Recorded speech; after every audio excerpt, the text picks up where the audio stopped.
You've been on these analytics heavy teams, and I love this idea of the organization investing in players and investing in the team and just being conscious of this. Would you say, and we've heard this, I don't know if this is true, but a lot of these teams tend to prioritize clubhouse dynamics and find these kind of glue guys, right? And speaking about what Connor had mentioned, the difficulties that the clubhouse can be, did you find the atmosphere on some of these teams that you played with generally lighter? I know it's hard to compare because maybe you didn't play for other types of team, but maybe compared to like a college team or something like that. How is the atmosphere, for these teams that prioritize clubhouse? Yeah, well, I'd actually compare closer to college than not, because that's one thing.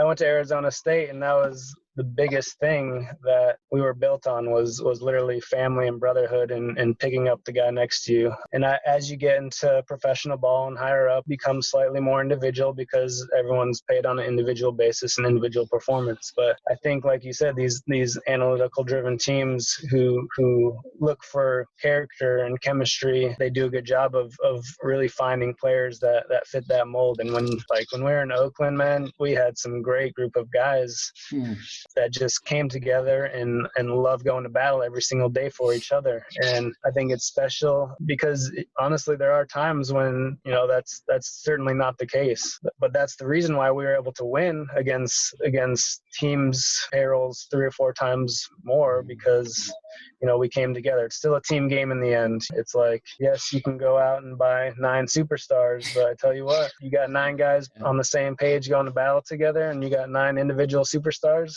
I mean, it's going to be an interesting battle. You'd be surprised who's going to come out on top most of the time. So that's one thing that I've seen in these organizations that do a really good job of finding pieces here and there and bringing them together. And when you get everyone on board and understanding their role and position, that's when certainly powerful things can happen.